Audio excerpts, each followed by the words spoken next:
કહેવાય છે કે રાત ગમે એટલી કાળી કેમ ન હોય, સવારનો સૂરજ હંમેશા આશાનું કિરણ લઈને આવે છે. પણ આ વાત મંગળા માટે જાણે કોઈ જૂની ચોપડીના પાના જેવી હતી, જેણે ક્યારેય સુખ જોયું નહોતું. ગુજરાતના છેવાડે આવેલા એક નાના ગામમાં મંગળા રહેતી હતી. મંગળા એટલે સાદગી અને સંતોષની મૂર્તિ. નાનપણમાં જ મા બાપની છત્રછાયા ગુમાવી અને લગ્ન થયા તો પતિ પણ માંદગીના ખાટલે રહીને વહેલા વિદાય થયા. ઘરમાં કોઈ નહોતું, બસ હતી તો પોતાની જાત અને પ્રામાણિકતાના સંસ્કાર. મંગળા ગામના 4-5 ઘરોમાં સાફ સફાઈ અને વાસણ કપડાં કરીને પોતાનું ગુજરાન ચલાવતી. આખો દિવસ મહેનત કરે ત્યારે માન 2 ટંકનું જમવાનું ભેગું થતું.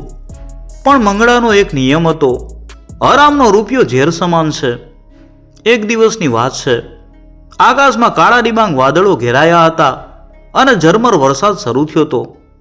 મંગળા શેઠના ઘરેથી કામ પતાવીને પાછી વળતી હતી. રસ્તો સુમસામ હતો, ઠંડો પવન ફૂંકાતો હતો અને મંગળા પોતાની ફાટેલી સાડીનો છેડો માથે ઓઢીને ઝડપથી ડગલા ભરી રહી હતી. અચાનક રસ્તાના વળાંક પાસે કાદવમાં કંઈક ચમક્યું. મંગળા થોભી ગઈ. તેણે નીચે વળીને જોયું તો એક ચામડાનું કથાઈ રંગનું પાકીટ પડેલું હતું. મંગળાએ આજુબાજુ નજર દોડાવી પણ ત્યાં કોઈ નહોતું. તેણે ધ્રુજતા હાથે પાકીટ ઉપાડ્યું. પાકીટ વજનદાર હતું. જરા આમથું ખોલીને જોયું તો મંગળાની આંખો ફાટી ગઈ. અંદર 500-500ની નવી નકોર નોટોના થપ્પા હતા. મંગળાના આખા જીવનમાં તેણે આટલા બધા પૈસા એકસાથે ક્યારેય જોયા નહોતા. એક ક્ષણે મંગળાના મનમાં વિચારોનું વાવાઝોડું વીમટ્યું. એની નજર સામે પોતાની ટપકતી છત, ખાલી રહેલા અનાજના ડબ્બા અને પગમાં પડેલા ચીરા દેખાયા. જો તે ઈચ્છે તો આ પાકીટ રાખીને પોતાની બધી ગરીબી દૂર કરી શકે એમ હતી. કોઈ જોનાર નહોતું, કોઈ સાક્ષી નહોતું.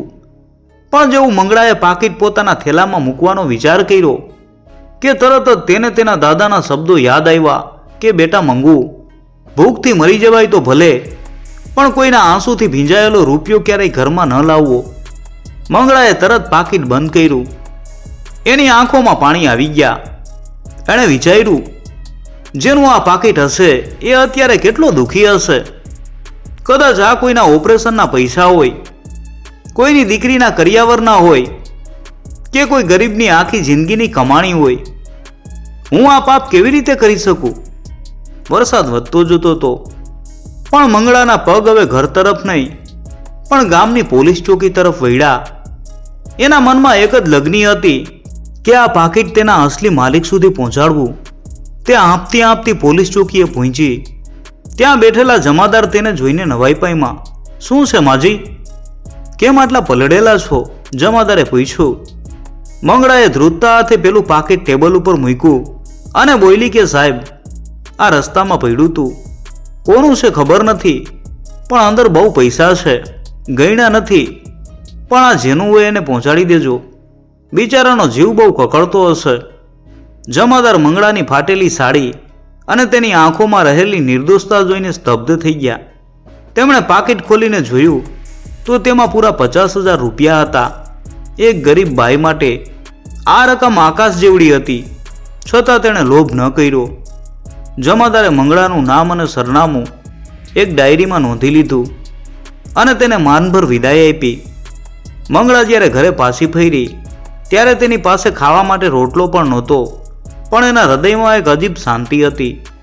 તેને લાગતું હતું કે આજે તેણે ઈશ્વરની પરીક્ષા પાસ કરી લીધી છે. આખી રાત મંગળાને ઊંઘ ન આવી. બહાર વરસાદનો ગડબડાટ ચાલુ હતો અને અંદર મનનો સંતોષ. સવાર પડી એટલે મંગળા રોજની જેમ કામે નીકળી ગઈ. પણ પેલી બાજુ ગામની પોલીસ ચોકીમાં એક નવો વળાંક આવી રહ્યો હતો. શહેરથી આવેલા એક પુરુષ જેમનું નામ વિનોદભાઈ હતું, તે આંપતા આંપતા પોલીસ ચોકીએ પહોંચ્યા. એમનો ચહેરો ફીકો પડી ગયો હતો અને કપાળે પરસેવો વળી ગયો હતો.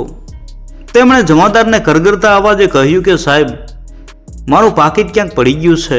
એમાં 50,000 રૂપિયા હતા. મારે આજે જ મારા મિત્રની હોસ્પિટલનું બિલ ભરવાનું છે. જો એ પૈસા નહીં મળે તો હું જીવી નહીં શકું. જમાદારે સ્મિત સાથે વિનોદભાઈ સામે જોયું અને ટેબલના ખાનામાંથી પેલું પાકીટ બહાર કાઢ્યું. વિનોદભાઈ શાંત થાવ, જુઓ તો આ તમારું જ પાકીટ છે ને? પાકીટ જોતા જ વિનોદભાઈની આંખોમાં હરખના આંસુ આવી ગયા. તેમણે ફટાફટ પાકીટ ખોલીને પૈસા ગણ્યા. એક એક રૂપિયો સલામત હતો. હા સાહેબ, આ જ મારું પાકીટ છે. પણ આ તમને કોણે આપ્યું? કોણ છે એ દેવદૂત જેણે આ કળિયુગમાં પણ આટલી પ્રામાણિકતા બતાવી? જમાદારે મંગળાની વાત કરી. તેમણે કહ્યું, એ તો એક ગરીબ માજી છે જે બીજાના ઘરે વાસણ માંજીને માન પેટ ભરે છે. પલળતા પલળતા અહીં આવ્યા હતા અને આ અકબંધ પાકીટ સોંપી ગયા. વિનોદભાઈનું હૃદય ભરાઈ આવ્યું. એમને 50,000 મળ્યાનો જેટલો આનંદ હતો એનાથી વધુ માન એ અજાણ્યા માજી માટે થયું. એમને થયું કે હું તો સુખી માણસ છું, છતાં મુસીબત આવતા ગભરાઈ ગયો.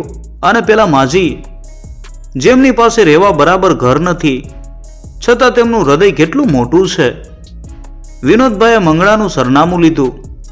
તેમને ઈચ્છા થઈ કે તેઓ મંગળાને કંઈક ઇનામ આપે, પણ તેમને ખબર હતી કે આવી સ્વાભિમાની વ્યક્તિ સીધે સીધા પૈસા ક્યારેય નહીં સ્વીકારે. વિનોદભાઈ બજારમાં ગયા. રસ્તામાં તેમની નજર ગુજરાત રાજ્ય લોટરીના એક સ્ટોલ ઉપર પડી. અચાનક તેમના મનમાં એક વિચાર વીજળીની જેમ ઝબક્યો. જો હું માજીને સીધા પૈસા આપીશ તો કદાચ તેઓ ના પાડશે, પણ જો હું તેમને તેમના નસીબની એક તક આપું તો? તેમણે 500 રૂપિયાની એક લોટરીની ટિકિટ ખરીદી. આ લોટરીનું પ્રથમ ઇનામ 10 લાખ રૂપિયાનું હતું. વિનોદભાઈ મંગળાના નાના એવા કાચા મકાને પહોંચ્યા. મંગળા આંગણામાં કચરો કાઢતી હતી. વિનોદભાઈએ પાસે જઈને નમસ્કાર કર્યા અને ગદગદિત કંઠે કહ્યું કે માજી, હું એ જ ભાગ્યશાળી માણસ છું જેનું પાકીટ તમે પોલીસ ચોકીએ જમા કરાવ્યું હતું. આભાર માનવા માટે મારી પાસે શબ્દો નથી. મંગળાએ મીઠું સ્મિત કર્યું. અરે ભાઈ, એમાં આભાર શેનો? એ તો મારું કર્તવ્ય હતું. બીજાના પૈસા મને કેવી રીતે પચે? વિનોદભાઈએ પોતાના ખિસ્સામાંથી લોટરીની ટિકિટ અને એક પત્ર કાઢ્યો. તેમણે કહ્યું કે માજી, હું જાણું છું કે તમે કોઈ મોટું ઇનામ નહીં લ્યો, પણ આ એક કાગળનો ટુકડો છે લોટરીની ટિકિટ. આ મેં તમારા માટે લીધી છે. જો ભગવાનની ઈચ્છા હશે તો આનાથી તમારું નસીબ બદલાઈ જશે. અને આ પત્રમાં મેં મારો આભાર વ્યક્ત કર્યો છે, તે રાખજો. મંગળાને લોટરીમાં કશી ખબર પડતી નહોતી, પણ વિનોદભાઈની લાગણી જોઈને તેણે એ ટિકિટ અને પત્ર લઈ લીધા. વિનોદભાઈ ત્યાંથી વિદાય થયા. પણ મંગળાની આંખોમાં આજે પહેલીવાર ગરીબી સામે લડવાની એક નવી આશા જન્મી હતી. તેણે એ ટિકિટ ભગવાનના ફોટા પાસે મૂકી દીધી અને પ્રાર્થના કરી, હે પ્રભુ, મારું જે થવું હોય એ થાય, પણ એ ભાઈનું ભલું કરજે. દિવસો વીતતા ગયા. મંગળા તો એ ટિકિટ વિશે ભૂલી જ ગઈ હતી, પણ કુદરતના ચોપડે મંગળાની પ્રામાણિકતાનું વ્યાજ જમા થઈ રહ્યું હતું. એક રવિવારની સવારે આખા ગામમાં હોબાળો મચી ગયો. રવિવારની એ સવાર મંગળા માટે બીજી સવાર જેવી જ સામાન્ય હતી. તે કૂવેથી પાણી ભરીને પાછી ફરી રહી હતી. ત્યાં તેણે જોયું કે ગામના ચોરે લોકોના ટોળે ટોળા ઉમટાતા. છાપાવાળો ભાઈ જોર જોરથી બૂમો પાડી રહ્યો હતો કે ગામનું નામ રોશન થઈ ગયું. આપણા ગામની કોઈ વ્યક્તિને 10 લાખ રૂપિયાની લોટરી લાગી છે. મંગળા આ બધું સાંભળીને પણ ઊભી ન રહી. તેને મન તો આ બધી નસીબદાર લોકોની વાતો હતી. પણ જેવી તે પોતાના ઘર પાસે પહોંચી, તેણે જોયું કે પોલીસના જમાદાર અને પેલી લોટરીની દુકાનનો માણસ એના ઘરની બહાર ઊભા હતા. આખું ગામ તેની પાછળ પાછળ દોડી આવ્યું હતું. માજી, ઓ મંગળા માજી! જમાદારે ઉત્સાહમાં આવીને બૂમ પાડી, તમારી પાસે પેલી ટિકિટ છે જે પેલા ભાઈ આપી ગયા હતા. મંગળા ગભરાઈ ગઈ. એને થયું કે કંઈક ભૂલ થઈ લાગે છે. તેણે ધ્રુજતા હાથે ભગવાનના ગોખલા પાસે પડેલી પેલી ટિકિટ કાઢીને આપી. લોટરીના માણસે ચશ્મા ચડાવીને નંબર મેળવ્યો અને રાડ પાડી ઉઠ્યો, એ જ નંબર છે માજી, તમને મુબારક, તમે 10 લાખ રૂપિયા જીત્યા છો. આખું ગામ સ્તબ્ધ થઈ ગયું. જે માજી કાલ સુધી એક એક રૂપિયા માટે બીજાના ઘરમાં કામ કરતી હતી, તે આજે લાખોપતિ બની ગઈ હતી. લોકોના મોઢા ખુલ્લા રહી ગયા. કોઈ કહેતું નસીબ હોય તો એવું, કોઈ કહેતું ભગવાને સાચો ન્યાય કર્યો. પણ મંગળાના હાથમાંથી ટિકિટ પડી ગઈ. એની આંખોમાંથી ચોધાર આંસુ વહેવા લાગ્યા. પણ આ આંસુ પૈસા મળવાની ખુશીના નહોતા. આ આંસુ તો ઈશ્વરની અસીમ કૃપાના હતા. એને યાદ આવ્યું કે કેવી રીતે તેણે પેલા 50,000 રૂપિયા લોભ વગર પાછા આપી દીધા હતા. આજે ભગવાને તેને તેનાથી 20 ગણું વળતર આપ્યું હતું. ગામના લોભી લોકો તરત જ બદલાઈ ગયા. જેઓ મંગળાને ક્યારેય બોલાવતા નહોતા, તેઓ આજે તેને માજી માજી કહીને પગે લાગવા માંડ્યા. ગામનો એક લૂચો માણસ બોલ્યો કે માજી, હવે તો આ કાચું ઘર તોડીને મોટો બંગલો બનાવો, ગાડી લાવો. પણ મંગળા શાંત હતી. તેણે પેલા પૈસાના કાગળો હાથમાં લીધા અને આકાશ તરફ જોઈને હાથ જોડ્યા. એની આંખોમાં એક અનોખી ચમક હતી. એને પૈસાનો અહંકાર નહોતો, પણ એક મોટી મૂંઝવણ હતી. 10 લાખ રૂપિયા એટલે મંગળા માટે 7 પેઢીની કમાણી હતી. વિનોદભાઈ પણ આ સમાચાર સાંભળીને દોડી આવ્યા. તેમણે મંગળાને કહ્યું કે માજી, તમારી પ્રામાણિકતાનો આ પુરસ્કાર છે. હવે તમારી બધી તકલીફો દૂર થઈ જશે. હવે તમારે કોઈના ઘરે વાસણ માંજવા નહીં જવું પડે. મંગળાએ વિનોદભાઈ સામે જોયું અને ગળગળા અવાજે બોલી કે ભાઈ, તમે મને આ ટિકિટ આપીને મારું નસીબ ઉઘાડ્યું, પણ આટલા બધા પૈસાનું હું શું કરીશ? હું તો એકલી જીવું છું. મારે આટલી બધી માયાનું શું કરવું? વિનોદભાઈ અને ગામના લોકો મંગળાની વાત સાંભળીને અવાક થઈ ગયા. અત્યાર સુધી લોકોએ પૈસા માટે લોહી વેવડાવતા જોયા હતા, પણ આ પેલી એવી સ્ત્રી હતી જે 10 લાખ મળ્યા પછી પણ શાંત હતી. મંગળાના મનમાં કંઈક બીજું જ ચાલી રહ્યું હતું. એના મનમાં ગામના પેલા ઉઘાડા પગે ફરતા છોકરાઓ, સારવાર વિના મરતા ગરીબો અને તૂટેલી શાળાના દ્રશ્યો તરવરવા લાગ્યા. ગામના ચોરે વાતોના વડા થતા હતા. કોઈ કહેતું કે મંગળા હવે સોનાના દાગીના પહેરશે, તો કોઈ કહેતું હવે તો એ શહેરમાં જઈને બંગલો લેશે. પણ મંગળાનું મન તો ક્યાંક બીજે જ ભમતું હતું. એ રાત્રે મંગળા મોડે સુધી જાગતી રહી. એણે આખી રાત પેલા 10 લાખ રૂપિયાના ચેક સામે અને દિવાલ ઉપર ટીંગાયેલા એના પતિના ફોટા સામે જોયા કર્યું.